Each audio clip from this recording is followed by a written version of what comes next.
Hello and welcome to PMCLounge.com. In this video, we are talking about the definition of done. And you can envision this word done in double inverted commas. We are trying to understand in a Scrum setting, what exactly does done mean? And as always, if you're into reading articles, first link in the description is going to take you to an article on this topic over at our official website, pmclounge.com. You can check that out. And second link is going to be a playlist of everything that you need to know about Agile to prepare for your PMP exam, the entire playlist. Check that out. Third link is going to be a playlist of all the videos that you should watch to prepare for your PMI-ACP exam. And this topic is applicable to both PMI-ACP as well as PMP, the Agile part of PMP. So second and third link are two important playlists. Check these three links out and let's get started. Quick reminder, please hit the like button. That seems to be the only way YouTube is going to let you know every time we upload new content. So when exactly are you done? Focus is one of the values of Scrum, right? We talked about the 5 values of Scrum. If you've forgotten about that video, I'll share a direct link to that video, fourth link in the description. You can check that out. So one of the 5 values of Scrum is focus. And the Scrum team is expected to work on one backlog item at a time because you are focusing on one backlog item at a time. So the entire Scrum team is working on one backlog item at a time until it is done. Now, again, you can envision that done here is in double inverted commas. So the Scrum team is working on one backlog item until it is done. But how do you know when you are done? There could be basically a difference of opinion as to when you think a backlog item is done versus someone else on the Scrum team. So let's say you are a coder and you are basically coding a feature, right? So as a coder, you might think, well, once I'm done coding for this feature, I'm done. But is that feature actually done? If you ask the tester is going to say, well, I need to test this feature.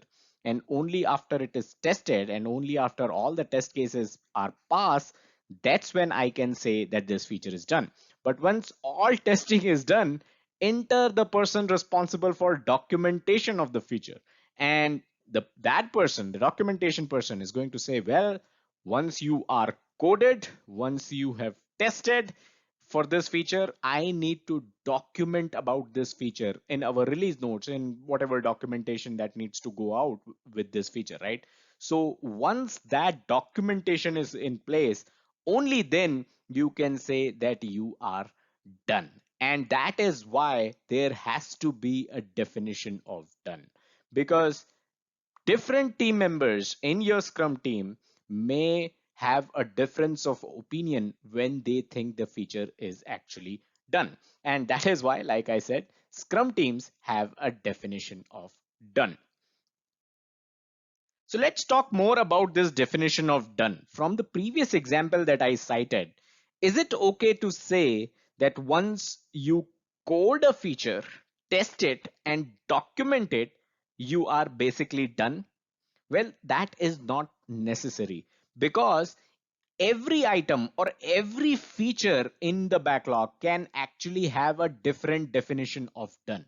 And how does this work? So let's say one of the features can have this definition of done, that it needs to be coded, tested, and documented. But other feature where you are actually collecting some user data need not just be coded, tested, and documented. You might have to run that feature through your legal team as well, because you are collecting user data and you need to ensure that this feature is working as per the legal requirements, right? So different features or different items can actually have a different definition of done. Now, each time an item or a feature enters the sprint backlog, which means you are planning to complete that feature in that sprint, the Scrum team members, they need to understand and they need to agree on the definition of done. And that way there is no ambiguity, because just like I said, some feature might require you to involve your legal team as well.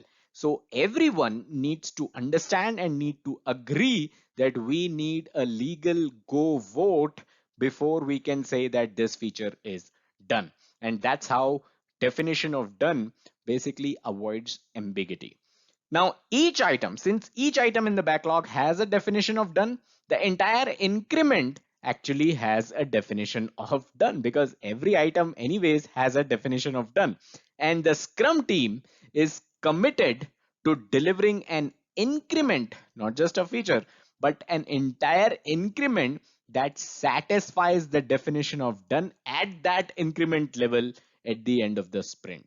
So since each increment essentially has a definition of done, at the end of the sprint, the Scrum team is expected to deliver an increment which satisfies the definition of done.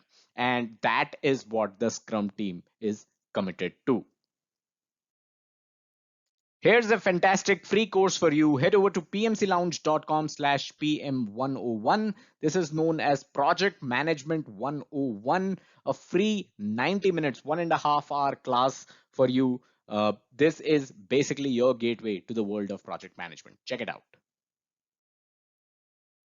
And before I let you go, here's the question for this video. Can you share a generic definition of done for your features or your increment that you're working on? And I don't want you to get into any privacy issues with your company. So if there are privacy concerns, don't do that. Don't share your definition of done, but a generic one that doesn't hurt privacy. If you can share that in the comment, I'm pretty sure that the entire community is going to benefit in order to basically understand what definition of done actually looks like in real world.